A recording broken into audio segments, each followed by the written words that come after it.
Folks, thanks for being here. We're excited to bring another Inner Circle call to you here today. As Alan said, we're going with Lead Yourself First, and this is a first of four-part series. We're going to dive into discipline, ownership, and standards. Right? We're going to jump into the three critical components of leadership because most leadership problems are, guess what? They're not people problems, folks. They're self leadership problems. There's your first takeaway. Okay. It starts and ends with you. Okay. Before you start to blame your team, before you blame your systems, or before you blame the market or the geopolitical BS that's going on out there, ask yourself this question. Am I showing up at the standard that I expect from others? Because your team will never outperform your discipline. You will never outperform your ownership, right? Like it's on you. If you don't step up, if you don't set the standard, they will never outperform your standards because you're that carrot. Like you're the one that's leading. If you think of like a race and you see that rabbit that everybody's chasing, right? That's you. They're chasing you because your team just understands that you're the leader and they will gradually be looking for that leadership from you. So if you don't set the standard and the ownership, they'll struggle. Your people will become inconsistent because they'll look to your consistency levels. And if your accountability is weak, you got to step backwards and inwards and look at your ownership first.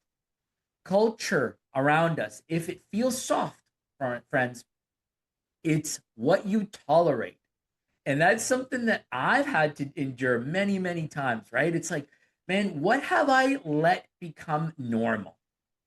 Because if I start to slip, if I start to get soft on things, that's when the team culture starts to crack and starts to break. So I've invited a lot of you here today because I know you lead people. And because you lead people, I wanted you to have this reset and understand how we move forward as leaders and how we could use these learnings to apply them to our everyday lives. Because you cannot build a great team if you yourself have not mastered it. Because leadership starts with how you lead. That's the critical starting point. But with that, let's check in on the first piece that I said, which was discipline. And now I get this all the time because I want to make sure people understand what discipline isn't. Discipline is not punishment. People feel like discipline is punishment for some weird reason, and it's not.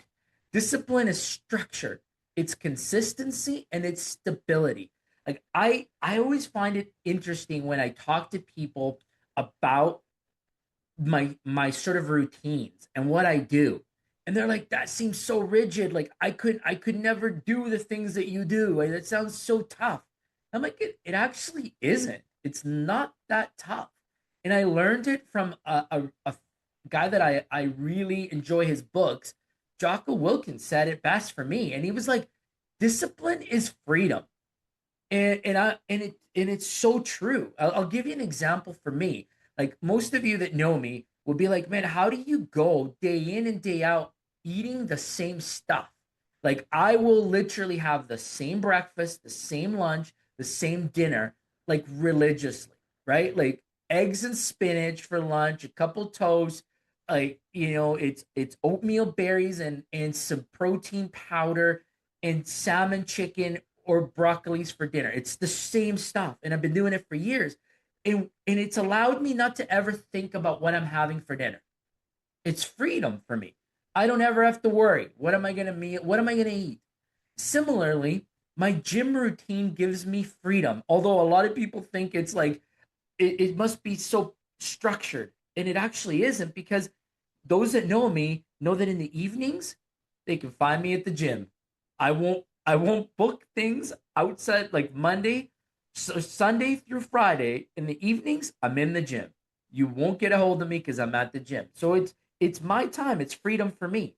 And so When leaders understand the value of discipline and they start to impact through by being disciplined, the teams around them start to feel safe.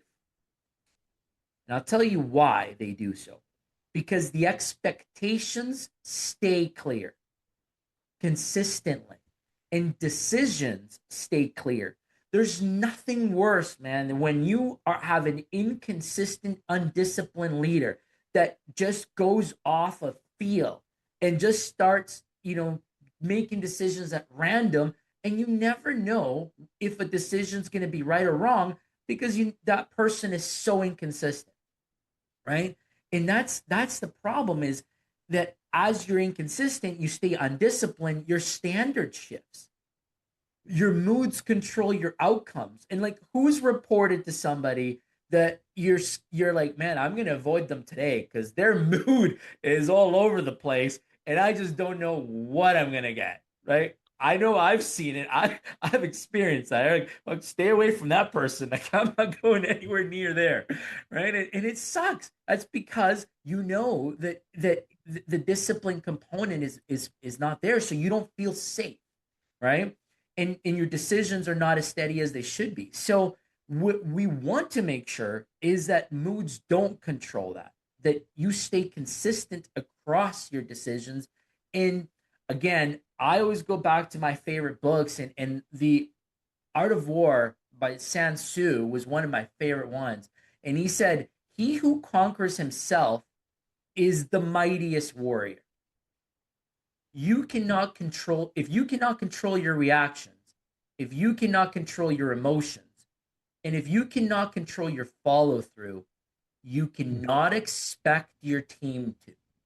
Let me say that again. Like, if you cannot control your emotions, man, how are you going to expect your team to do so? Because leadership, folks, it's not about hype. It's not about hype speeches. It's not about pep rallies. It's not about that. It is about reputable behavior that stays consistent under pressure, right? It's consistent. It's repeatable. You can buy into it. There's no changing, because that's what it builds trust. That's how you build it, right? And you have to ask yourself honestly. Everyone here in this room, ask yourself the following 3 questions internally and answer them to yourself. Do you show up prepared every day? Do you keep your word? And do you hold standards when no one is watching? Those are the 3 questions I want you to answer internally, because your behavior becomes the unwritten policy of your company. It's not written anywhere, but if you don't show up prepared, if you go mixing your words, you don't do what you say, and you don't hold your standards in private, man, that's it. I don't care what core values you have written on the walls, what your leadership team is telling you. You've just undermined all of them. It's right there with you. So let me bring this to life for us here in the room. When I stepped into Willie's Trucking, the company, as we've talked to everybody here that's joined us, was struggling. It was losing some money, right? It was losing a lot of money, I should say, but it was in rough shape. And on paper, though, like, Willie can tell you, man, it was looking great. Like, there was revenue coming in the door. Certainly didn't have a staffing problem. We had drivers, we had dispatchers, we had managers. Everybody seemed to be, in good place and in good shape. The company looked healthy, but the reality was not as much that it wasn't like a people problem. It was certainly a leadership discipline problem. We noticed that there was no accountability meetings. They never happened. They weren't in place. And commitments weren't followed through. We had these commitments where we said we'll deliver on time, but we weren't measuring ourselves to delivering on time. So how did we know we were delivering on time? But we said that we did. So therefore, did we deliver to what? Like, to what time were we thinking we were going to be there? Right? So standards were different depending on who you talked to that day. And that was something that really resonated across all of our teams. It wasn't just one team, it was across all teams. So before changing the team, Willie and through the leadership team, it was decided that leadership discipline had to change. We locked up specific weekly meetings, we locked up our expectations, and then we locked in execution standards. So this is where we're going to have our bar, and we're not going to go below that bar. And as the leadership team became disciplined and improved, the performance started to improve across the entire company.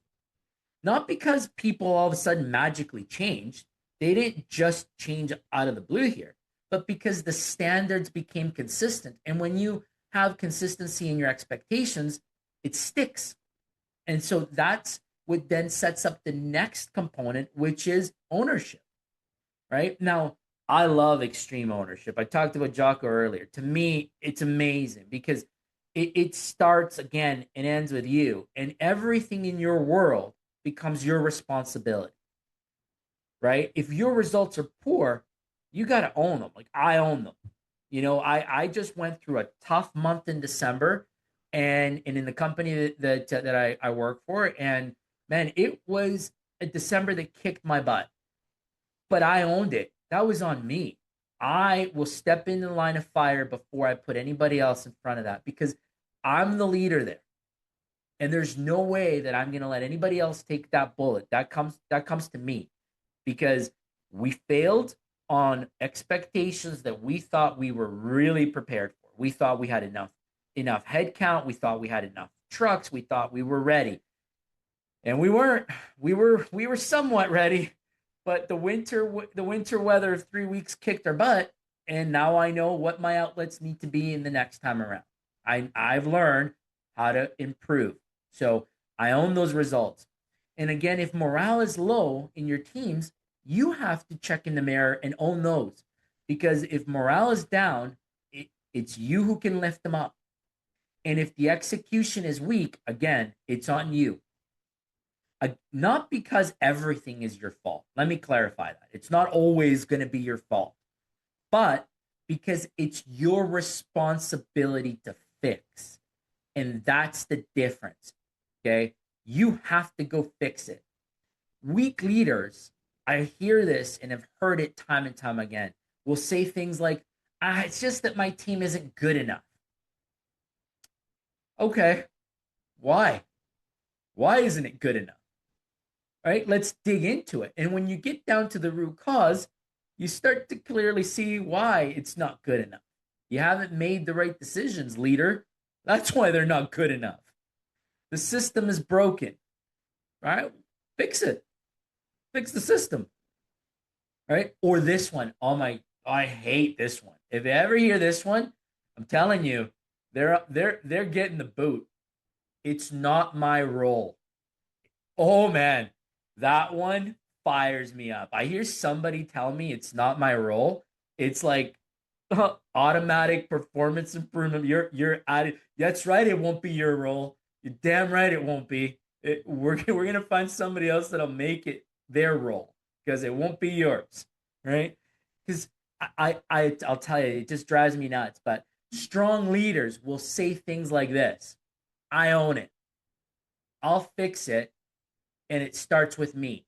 Now, it takes practice and it takes a lot of dedication to get to that. We don't expect that you're going to naturally be there. But the more that you do it, the more consistent you become with it and apply it, it becomes so natural and organic for you. And it really is freedom as it progresses.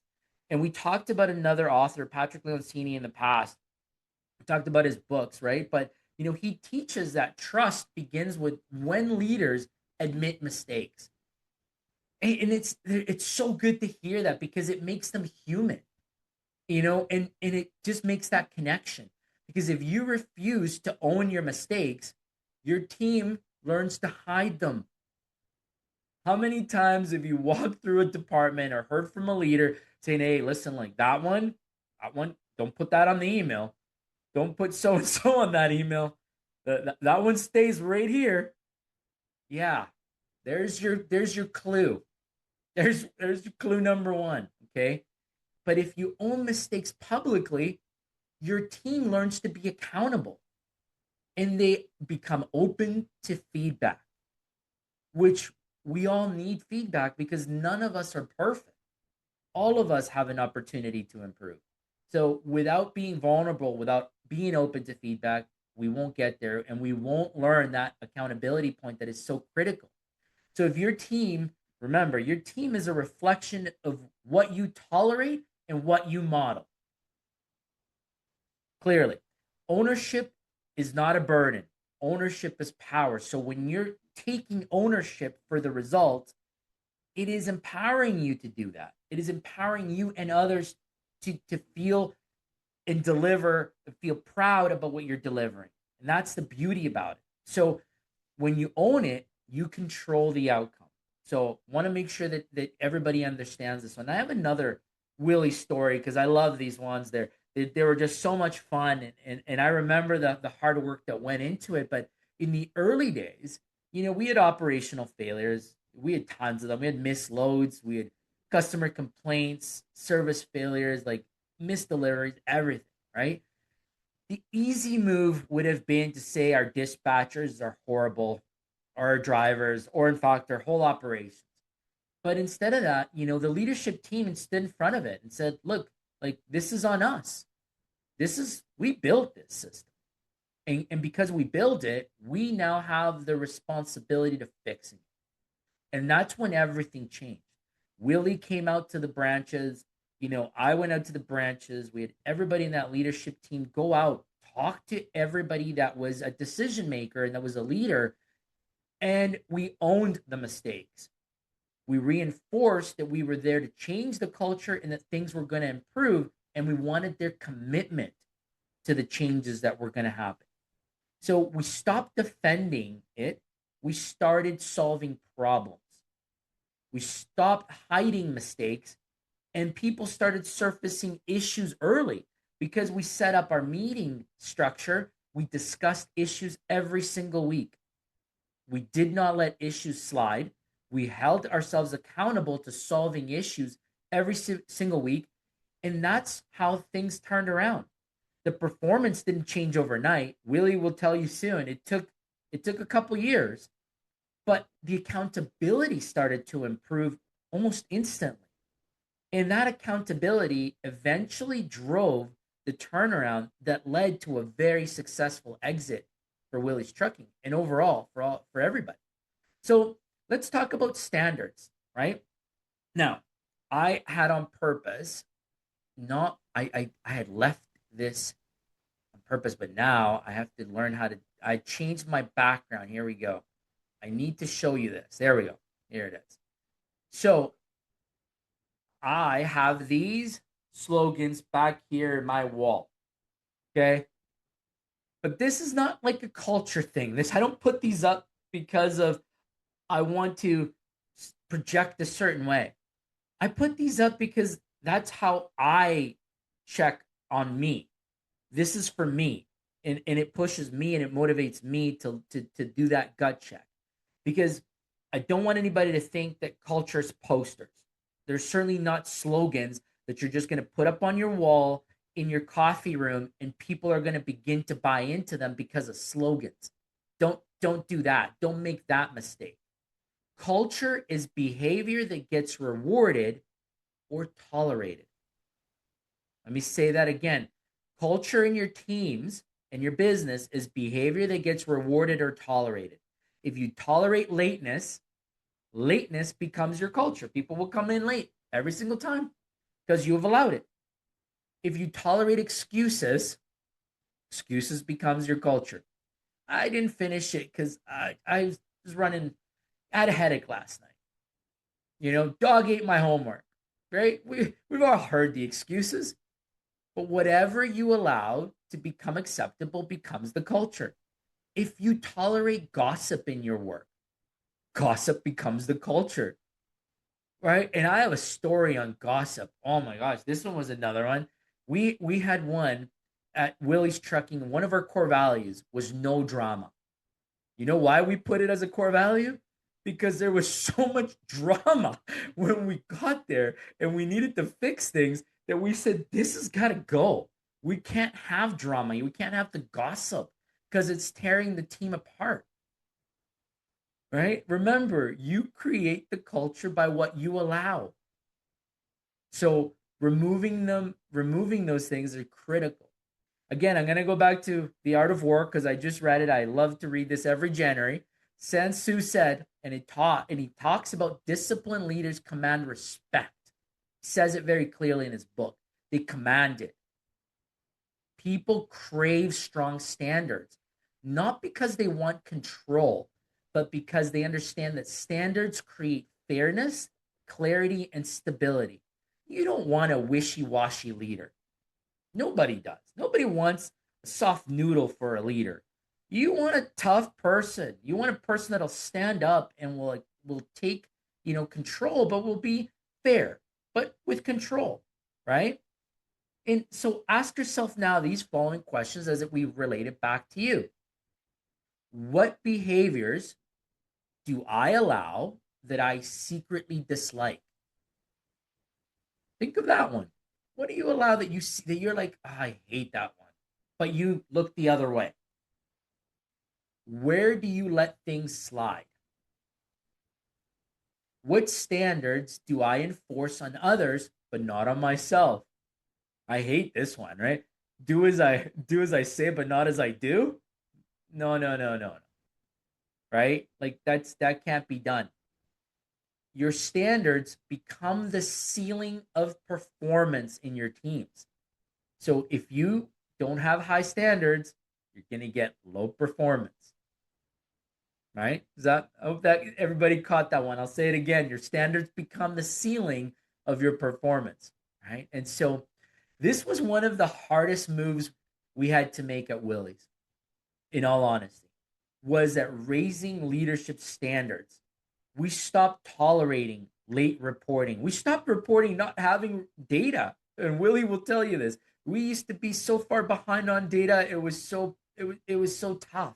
So we stopped allowing that. We challenged our finance team to get us the reporting. It needed to be done within 15 days of the month close. No excuses. No excuses. Yeah, you guys have to work weekends, work nights. Guess what? That's what operations has to do every single day. So you're on that pain point too. You're going to get month end and you're going to get it done in time, right? No more late deliveries. We set a threshold to be greater than 98% on time deliveries, which is above industry standard. The industry standard was at like 95%. We said we're going to be better than that. We're going to be way better than that, right? And we stopped making excuses. We stopped the blame stuff. The finger pointing went away. And just all of this allowed the people to start rising up to standard. And guess what happened? There was a lot of people that chose to exit, right? A lot of people decided this isn't for me. This is uncomfortable. I don't like the heat in this kitchen. I'm out of here. Some by themselves, some that we helped exit, right? But that's okay because we understood that our standards were non negotiable and we were not going to let that standard drop again. Not because we sat here and gave these motivational speeches, right? It wasn't anything like that. It was because we enforced behavior. The moment we saw this slip, there was action taken. We stood in front of it. We would not allow ourselves to step behind it. Like if it's slipping, I'm getting in front of it. We're having a talk. And in fact, I had to do one of those today with one of my teams, right? It was, hey, it's a reality check. We're having one of those talks, folks. Here we are. And that's the way that it goes, right? We hold ourselves accountable. We expect everybody else is going to be to that point as well. So let's talk a little bit about as it progresses, though. We talked about discipline, we talked about standards. Now, is a critical component to all this as leaders, we have to be aware of emotional discipline because great leaders, they're not emotionless, but they are emotionally disciplined. And this is so important. I've seen where leaders get emotionally charged up and they lose it. They blow up on people. They just like go off the rails, right? start dropping f bombs in front of others and all this, and that's not healthy. That's not leadership. If that's what you think leadership is, you're in the wrong business. That's not what it is. That actually shows that you might be a bit of a weak leader, because strong leaders respond with steady, disciplined emotional reactions. Your mood does not control your leadership. Otherwise, your team will feel unstable. They will not know, right? If I've seen this where people are like they're almost scared, but it's not that they're scared of the high standards. They're feared of the emotional unpredictability, right? They just don't understand, like, how is this person gonna be today? They're too unpredictable, and that is what scares people. That's what keeps them sheltered. So if you're as a leader and you don't stay calm, it will not allow you to make the right decisions, right? Because, man, it's tough, and I've been there myself. You sometimes are in this like tough situation of where you need to vent. So one of the things that I always say is find your vent partner. Find somebody who you could be open with, but don't ever let that partner be downwards. Don't let it be someone like that reports to you. You could share feelings, you could share thoughts, but don't go there to vent, because if you go there to vent, it could create a bit of a mixed message, and it may come from a fact that you're not leading as a leader, you might be leading as ego. So, if you're at even, cool, get your buddy, get your friend and be like, "Hey man, I've just had a crappy day. This and this happened," and vent. Healthy, totally cool, right? Sometimes in Willie and I used to have this a lot. Like 10:30 p.m., 11 p.m.s at night. I remember the vent sessions. We would be like literally be talking through some issues that happened throughout the week or day, and it would be like, man, this customer, like, can you believe they complained about this? And yeah, like, okay, you had to let it out, or so and so did something, and it's like, how do they not know that? But yet you have to let it out, because that's how you release some of that frustration. But you still stay calm, and you stay honest with your teams, and that's the important part of this, right? You never ever want to lead from ego, because that's the worst component. Like, that's it. Like, once you start to lead with ego, you will create such a toxic culture that it will be disastrous for you and for your team. So write this down. Okay, you deserve the culture you tolerate. If accountability is weak, it's tolerance. If standards are inconsistent, it's tolerance, my friend. And if your performance around you is average, it's tolerance again, right? Leaders say they want excellence. I've heard this. I want operational excellence, blah, blah, blah. But their actions often say average is acceptable. They often say average is acceptable. Well, yeah, we want operation excellence, but we missed that load and it was okay. Was it okay? Right? Like, was it okay? No, it wasn't. You're just making it okay. We need to raise that standard. If you want elite results, you must live those elite standards. And I'm human. I've done it. I find myself there too. And I have to often come back to myself and do that mirror check and be like, hey man, what did you allow this week? Did you let that one slide? Okay, go fix it. Don't let that happen, right? Because again, it's about being a leader is consistent work. It's not a one and done. You're always having to do that check in with yourself. That's why it's called discipline, because you have to be at it. You have to work at it. So this means time discipline, preparation discipline, communication discipline, and most important, follow through discipline. If you're not following through and you're talking about doing it, but you're not doing it, your team will learn from that. Your team will never rise if you're not following through. So we're going to continue moving through with leadership questions.